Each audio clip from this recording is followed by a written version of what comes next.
शुरू करते हैं टीजीटी आल टीचर एग्ज़ाम के लिए सोशल साइंस सब्जेक्ट के इम्पोर्टेंट क्वेश्चन यानी कि सामाजिक अध्ययन। इसका पहला क्वेश्चन है, पृथ्वी को भू-आभ के रूप में क्यों वर्णित किया जाता है? निम्नलिखित में से सही विकल्प चुनिए। तो पहला ऑप्शन है, पृथ्वी की 2/3 सतह जल से ढकी है। दूसरा ऑप्शन है, जीवन के लिए अनुकूल परिस्थितियाँ केवल पृथ्वी पर पाई जाती हैं। तीसरा ऑप्शन है, पृथ्वी ध्रुवों के पास थोड़ी चपटी है। चौथा ऑप्शन है, पृथ्वी न तो अधिक गर्म है और न ही अधिक ठंडी। तो भू-आभ जो शब्द प्रयोग किया गया है ये इसके आकार के लिए प्रयोग किया गया है और पृथ्वी को भू-आभ इसलिए कहा जाता है क्योंकि पृथ्वी पूर्ण रूप से गोल नहीं है बल्कि ध्रुवों पर पृथ्वी थोड़ी चपटी है। तो आपका राइट आंसर होगा ऑप्शन नंबर 3। दूसरा क्वेश्चन है, पृथ्वी से चंद्रमा का केवल एक ही भाग दिखाई पड़ता है क्योंकि? तो ये इसलिए एक भाग दिखाई पड़ता है क्योंकि चंद्रमा का जो परिक्रमण और परिभ्रमण जो काल जो समय होता है वो समान होता है। तो पहला ऑप्शन है, चंद्रमा केवल पृथ्वी का चक्कर लगाता है परंतु अपने अक्ष पर चक्कर नहीं लगाता। दूसरा ऑप्शन है, चंद्रमा पृथ्वी का चक्कर नहीं लगाता केवल अपने अक्ष का चक्कर लगाता है। तीसरा ऑप्शन है, चंद्रमा अपने अक्ष पर एक चक्कर पूरा करने से कहीं अधिक समय पृथ्वी का चक्कर पूरा करने में लेता है। चौथा ऑप्शन है, चंद्रमा पृथ्वी का एक चक्कर पूरा करने में जितना समय लेता है उतना ही अपने अक्ष पर एक चक्कर पूरा करने में लेता है।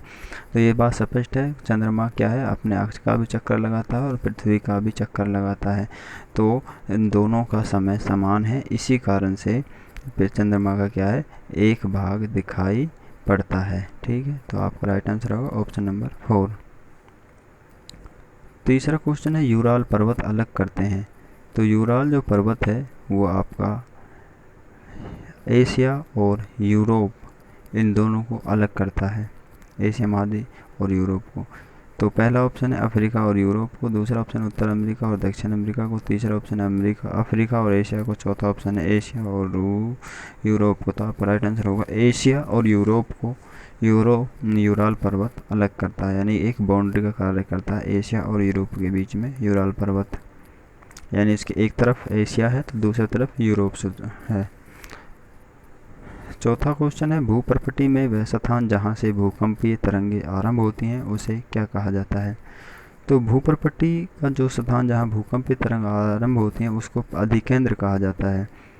वैसे तो केंद्र वो होता है जहाँ से भूकंप तरंगें उत्पन्न होती हैं, पर जहाँ पर इन तरंगों को सबसे पहली बार महसूस किया जाता है उसको अधिकेंद्र कहा जाता है। तो आपका राइट आंसर होगा ऑप्शन नंबर 1 यानी अधिकेंद्र। दूसरा ऑप्शन है क्रेटर, तीसरा केंद्र और चौथा है उद्गम केंद्र। पांचवा क्वेश्चन है, वायुमंडल की निम्नलिखित परतों में से कौन सी परत हवाई जहाज उड़ाने के लिए सबसे आदर्श है? तो हवाई जहाज उड़ाने के लिए समताप मंडल सबसे आदर्श है क्योंकि यहाँ पर मौसमी घटनाएं नहीं होती और न ही यहाँ पे मौसमी घटनाएं भी नहीं होती और तापमान भी यहाँ पे क्या है, समान रहता है। तो यहाँ पे बहुत ही आसानी के साथ में हवाई जहाज उड़ाया जाता है, ये सबसे आदर्श मानी जाती है हवाई जहाज उड़ाने के लिए। तो पहला ऑप्शन है मध्यमंडल, दूसरा क्षोभमंडल, तीसरा ऑप्शन है तापमंडल, चौथा ऑप्शन है समताप मंडल। तो राइट आंसर होगा आपका समताप मंडल। जैसे कि समताप यानी समान ताप और मौसमी घटनाएं भी यहाँ पर बहुत कम होती हैं, मौसम साफ होता है, इसलिए ऑप्शन नंबर 4। छठा क्वेश्चन है, निम्नलिखित में से पृथ्वी पर तापमान के वितरण को प्रभावित करने वाला सबसे महत्वपूर्ण कारक कौन सा है? तो यहाँ पर सभी ये क्या है, पृथ्वी पर तापमान के वितरण होता है इन सभी द्वारा, यानी पार्थिवीकरण द्वारा भी, समुद्र से दूरी के कारण भी ये भी इससे भी प्रभावित होता है तापमान पृथ्वी का, सूर्य तापमान द्वारा भी पृथ्वी का तापमान प्रभावित होता है। पर यहाँ पर जो सबसे महत्वपूर्ण कारक है वो आपका सौर विकिरण है, यानी सूर्य से आने वाली जो विकिरण होती हैं वो सबसे महत्वपूर्ण होती हैं पृथ्वी के तापमान को प्रभावित करने में। तो आपका राइट आंसर है ऑप्शन नंबर 4। सातवां क्वेश्चन, अमेजन बेसिन के संबंध में निम्नलिखित कथनों में से कौन सा कथन सही है? तो आपको पता है अमेजन के जो जंगल हैं, अमेजन बेसिन है, ये दक्षिण अमेरिका का एक द्वीप है जो ब्राज़ील में है ये। तो आपका पहला ऑप्शन है, अमेजन नदी डेल्टा का निर्माण करती है जो मैंग्रोव वनों से ढका है। तो यहाँ पर अमेजन नदी है जो उसके जो अमेजन नदी के जो तट हैं उन पे ही ये अमेजन बेसिन है। तो दूसरा ऑप्शन है, अमेजन नदी basin Brazil, Peru, Bolivia, Argentina के भागों से अपवाहित होती है। तीसरा ऑप्शन, अमेजन बेसिन भूमध्य रेखीय प्रदेश में आता है। चौथा ऑप्शन है, अमेजन नदी भूमध्य रेखीय प्रदेश से होकर पश्चिम दिशा में बहती है। तो ये पश्चिम में नहीं बहती, बल्कि ये क्या है, पश्चिम से पूर्व की ओर बहती है अमेजन जो नदी है। और ये भूमध्य रेखीय प्रदेश के अंतर्गत ये अमेजन जो बेसिन है ये आता है, और ये अमेजन नदी द्वारा ये बनाया जाता है अमेजन बेसिन। तो आपका राइट आंसर होगा ऑप्शन नंबर 3। 8वां क्वेश्चन है, विश्व में भारत का सबसे ऊंचा सड़क मार्ग, यानी भारत में स्थित है जो सड़क मार्ग और वो विश्व का सबसे ऊंचा सड़क मार्ग है, वो कौन सा है? पहला ऑप्शन है शिलांग सिलचर, दूसरा ऑप्शन है ईटानगर से पासीघाट, तीसरा ऑप्शन है उधमपुर से श्रीनगर, चौथा ऑप्शन है मनाली से लेह। तो ये मनाली जम्मू कश्मीर से लेह या नहीं, मनाली यानी कि ये मनाली जो है ये आपका है ये उत्तराखंड से आपका ये नहीं, ये मनाली हिमाचल प्रदेश, कुल्लू मनाली हिमाचल प्रदेश से लेह जम्मू कश्मीर तक का ये जो है ये विश्व का सबसे ऊंचा सड़क मार्ग है और ये भारत में स्थित है। तो आपका राइट आंसर होगा ऑप्शन नंबर 4। 9वां क्वेश्चन है, भूस्खलन को नियंत्रित करने के लिए निम्नलिखित में से न्यूनीकरण क्रियाविधि कौन सी है? यहाँ पे ये क्वेश्चन पढ़ना है, शब्द दिया गया है न्यूनीकरण क्रियाविधि, यानी कि न्यूनीकरण का मतलब यानी कि कम उपयोगी विधि बतानी है यहाँ पे जो सबसे कम उपयोगी है। तो पहला ऑप्शन है भूस्खलन को रोकने के लिए वनस्पति आवरण को कम करना। तो जब वनस्पति का जो आवरण उसको कम करेंगे तो इससे तो भूस्खलन बढ़ेगा, तो ये ही न्यूनीकरण विधि है। तो आपका राइट आंसर होगा ऑप्शन नंबर 1, यानी ये सबसे कम उपयोगी विधि है। जबकि दूसरा ऑप्शन देखते हैं, भूस्खलन गतिशीलता को नियंत्रित करने के लिए सतही अपवाह का नियंत्रण सुनिश्चित करना। ठीक है, इससे भूस्खलन कम होता है। तीसरा ऑप्शन है भूस्खलन प्रवण क्षेत्रों की पहचान के लिए संकट मानचित्रण, ये भी ठीक है। चौथा ऑप्शन है भूमि को खिसकने से बचाने के लिए प्रतिधारी दीवार आदि का निर्माण करना, इससे भूस्खलन को कम किया जाता है। जबकि जो सबसे कम उपयोगी विधि है वो है ऑप्शन नंबर 1, यानी राइट आंसर होगा आपका। 10वां क्वेश्चन है, निम्नलिखित में से किसके उत्पादों को काला सोना कहा जाता है? तो काला सोना कोयले को कहा जाता है, क्योंकि औद्योगिक क्षेत्र में इसका 67% योगदान है ऊर्जा उत्पन्न करने में कोयले का। इसकी ऊर्जा की जो है ये जो प्राकृतिक गैसों से 5 गुना ताकतवर इसकी ऊर्जा होती है कोयले की, तो इसीलिए इसको काला सोना कहा जाता है। तो पहला ऑप्शन पेट्रोलियम, दूसरा तांबा, तीसरा कोयला, चौथा सोना। राइट आंसर होगा आपका तीसरा ऑप्शन। 11 क्वेश्चन, निम्नलिखित में से कौन सा भारत का परमाणु ऊर्जा संयंत्र नहीं है? तो नरोरा और कलपक्कम और तारापुर ये तीन ये भारत के परमाणु ऊर्जा संयंत्र हैं, जबकि पोखरण जो है राजस्थान में है और यहाँ पर परमाणु विस्फोटन का परीक्षण किया जाता है। तो ये परमाणु ऊर्जा संयंत्र नहीं, बल्कि ये विस्फोटन के लिए इसका प्रयोग किया जाता है। तो आपका राइट आंसर होगा ऑप्शन नंबर 2, यानी कि पोखरण। 12वां क्वेश्चन है, निम्नलिखित देशों में से किसमें शतानांतरी कृषि को मिल्पा के नाम से जाना जाता है? तो ये उत्तरी अमेरिका का जो देश है मैक्सिको, यहाँ पर इसको मिल्पा के नाम से जाना जाता है। मिल्पा या ये जो स्थानांतरित कृषि होती है, यहाँ पर 2 वर्ष के लिए इसको लगातार किया जाता है, फिर 8 वर्ष के लिए उस जगह को खाली छोड़ दिया जाता है। तो इसको मिल्पा कृषि कहा जाता है, वो है मैक्सिको में, उत्तरी अमेरिका का देश है मैक्सिको। तो सेकंड ऑप्शन है भारत, तीसरा ब्राज़ील, चौथा मलेशिया। राइट आंसर होगा आपका ऑप्शन नंबर 1। 13वां क्वेश्चन है, निम्नलिखित उद्योगों में से कौन सा सार्वजनिक क्षेत्र के अंतर्गत आता है? तो मारुति उद्योग लिमिटेड ये निजी कंपनी है, Tata iron and steel company limited ये भी निजी है, और सुधा डेयरी ये भी निजी है। जबकि हिंदुस्तान एरोनॉटिक्स लिमिटेड ये क्या है? ये सार्वजनिक क्षेत्र का उद्योग है। तो आपका राइट आंसर होगा ऑप्शन नंबर 3। 14वां क्वेश्चन है, ग्राम सभा के बारे में बताना है। यहाँ पर जो कथन दिए गए हैं उनमें से कौन सा कथन सही है? तो पहला कथन या फिर पहला ऑप्शन है आपका, सभी ग्राम पंचायतों की विकास संबंधी योजनाओं का ग्राम सभा में पुनरीक्षण किया जाता है। दूसरा ऑप्शन है, ग्राम सभा सभी ग्राम पंचायतों को धनराशि के वितरण को नियमित करती है, ये भी गलत है। तीसरा ऑप्शन है, ये जिले में सभी गांवों के सरपंचों की बैठक का स्थान है, ये भी गलत है।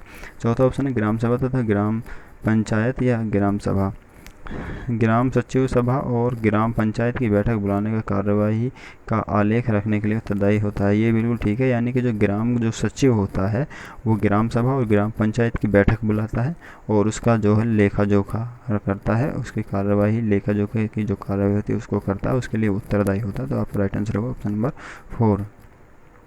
15वां क्वेश्चन, निम्नलिखित में से कौन सा तिब्बत का राष्ट्रीय ग्रंथ है? तो यहाँ पर जो तिब्बत है उसका राष्ट्रीय ग्रंथ केसर सागा है, ये बौद्ध धर्म से जुड़ा हुआ है, ये कविता के रूप में ये इस ग्रंथ को लिखा गया है। तो ये केसर सागा आपका राइट आंसर होगा, तिब्बत का राष्ट्रीय ग्रंथ केसर सागा। पहला ऑप्शन सिद्ध सागा, दूसरा बुद्ध सागा, तीसरा ऑप्शन है निर्वाण सागा, चौथा ऑप्शन है केसर सागा। Right answer option number 4। 16वां क्वेश्चन है, पटवारी लेखापाल द्वारा किए गए कार्यों के विषय में 2 कथन यहाँ पर दिए गए हैं, यानी जो पटवारी होता है उसके बारे में 2 कथन दिए गए हैं, उनमें से सही कथन बताना है। तो पहला कथन है, पटवारी एक गाँव अथवा गाँव के समूह की भूमि का अद्यतन यानी लेखा जोखा रखता है। ये बिल्कुल ठीक है, यानी कि एक गांव भी आ सकता है पटवारी के अंडर में और कई गांवों को भी एक पटवारी के अंडर में दिया जा सकता है और वो उनकी भूमि का लेखा जोखा अद्यतन ये रखता है। दूसरा, पटवारी अपने अधिकार क्षेत्र में उगाई गई फसलों के बारे में सरकार को सूचना देने के लिए उत्तरदायी है। ये भी ठीक है, जो भी गांव या एक गांव से अधिक जो गांव जो उनकी ज़मीन जो एक पटवारी के अंतर्गत आती है उसका लेखा जोखा पटवारी रखता है। उसके साथ साथ वहाँ पर जो फसलें उगाई जाती है उसकी सूचना देने के सरकार को सूचना देने के लिए भी वो पटवारी उत्तरदायी होता है। तो आपके दोनों ही कथन सही हैं यहाँ पर, तो आपका राइट आंसर होगा ऑप्शन नंबर 4, यानी 1 और 2 दोनों कथन यहाँ पर सही हैं। अगला देखते हैं 17वां क्वेश्चन, पृथ्वी की सबसे आंतरिक परत मुख्य बनी होती है। तो सबसे आंतरिक परत जो होती है पृथ्वी की, ये 6000 के वर्ग किलोमीटर तक लगभग है फैली हुई है। तो इसका पहला ऑप्शन है सिलिका एवं लोहे से, निकिल एवं लोहे से। तो ये निकिल एवं लोहे से बनी होती है, इसलिए इसको निफा भी कहा जाता है। आंतरिक परत को, जो पृथ्वी की जो मुख्य आंतरिक परत जो होती है ये मुख्यतः और भी चीज़ें होती हैं यानी कि जिनसे बनी होती है, पर निकिल एवं लोहा इनमें मुख्य रूप से इन 2 ही चीज़ों से ये बनी होती है। तो आपको राइट आंसर होगा ऑप्शन नंबर 2, यानी निकिल एवं लोहे से ये परत बनी होती है। तीसरा ऑप्शन निकिल एवं एल्यूमिनियम और चौथा ऑप्शन है सिलिका एवं एल्यूमिनियम। तो आपको राइट आंसर होगा ऑप्शन नंबर 2। 18वां क्वेश्चन, निम्नलिखित में से कौन सा एक केवल तटीय क्षेत्र में अत्यधिक विनाश का कर सकता है। तो तटीय क्षेत्रों में सुनामी जो होती है समुद्र के अंदर पैदा होती है और अंदर ये उत्पन्न होने के बाद में क्या है, लहर ये तटों की तरफ बहुत तेज़ी से आती है।